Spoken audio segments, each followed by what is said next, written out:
that we will be partner in progress to achieve renewables.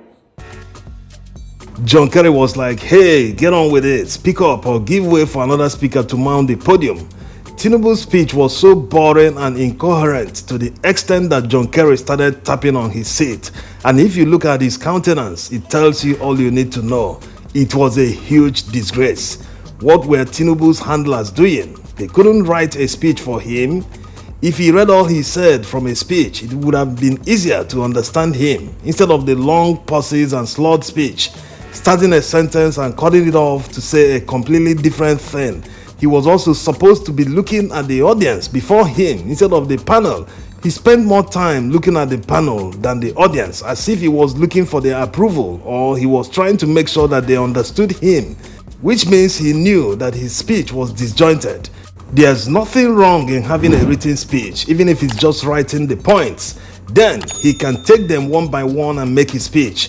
American and foreign leaders do it all the time. If he doesn't want to read from a written speech, at least get prepared.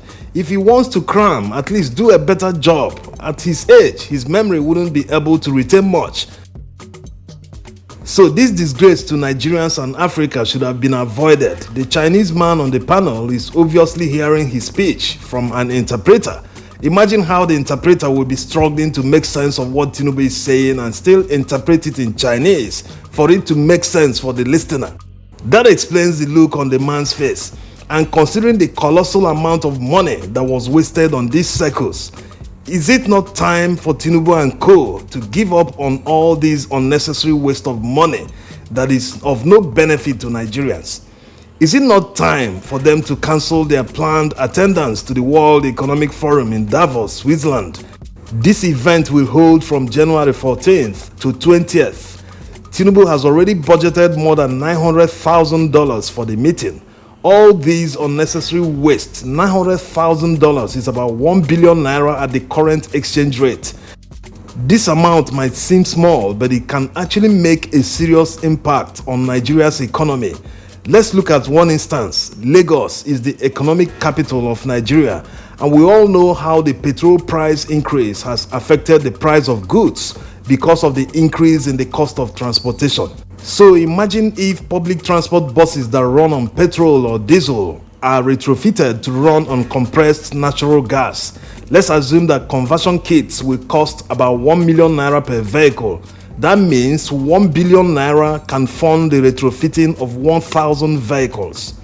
So considering that one standard cubic meter of CNG is sold for 200 naira at the filling station, that means to fill up a 12 standard cubic meter CNG cylinder will cost about 2,400 naira only. Compare that to how much it costs to fill up a 45-liter petrol tank. That will cost about 27,000 naira at 600 naira per liter. That's some massive savings.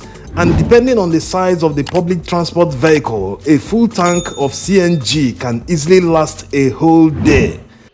So imagine the impact on the Lagos economy alone if 1,000 public transport vehicles running on CNG hit the streets of Lagos, offering a much reduced transport fare of about 100 naira per drop.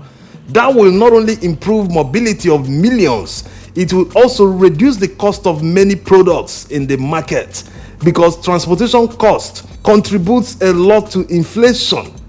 Nigeria doesn't need to import CNG unlike petrol because we have it in abundance, and it doesn't need a refinery worth millions or billions of dollars to process. So why are we not using it, at least in public transport?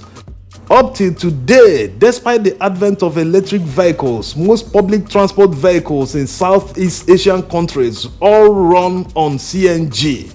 So how can we be sitting on an affordable energy source and we are paying through the nose running public transport vehicles on petrol and diesel? This is just one example. There are many other ways to spend 1 billion naira that will impact Nigeria's economy better instead of wasting the money on a circus abroad. Still on the 1,411 Nigerian delegates that attended the COP28 climate conference in Dubai, According to People's Gazette, up to 3,000 people seized the opportunity provided by the conference to get visas to travel to Dubai. These people didn't bother to show up at the climate conference venue. The UAE banned visa issuance to Nigerians and some other countries in 2022. Since then, many well-to-do Nigerians have been finding it difficult to visit Dubai. So this was a perfect opportunity for civil servants to make some quick money. They included many people that don't work for government in the list, and all of them were granted visas. According to the report, some already paid for apartments to spend the Christmas holidays in Dubai.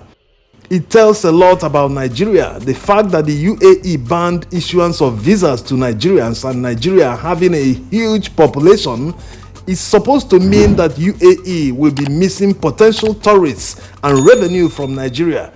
But that's not the case. It shows that Nigeria needs UAE more than they need us. If we were doing better in the first place, no one will be banning Nigerians from their country. They will be rushing to sign free visa agreements with Nigeria. We need to do better because it is very easy to replicate Dubai massive developments in Nigeria if we are able to manage our resources more prudently and efficiently. Thanks for watching.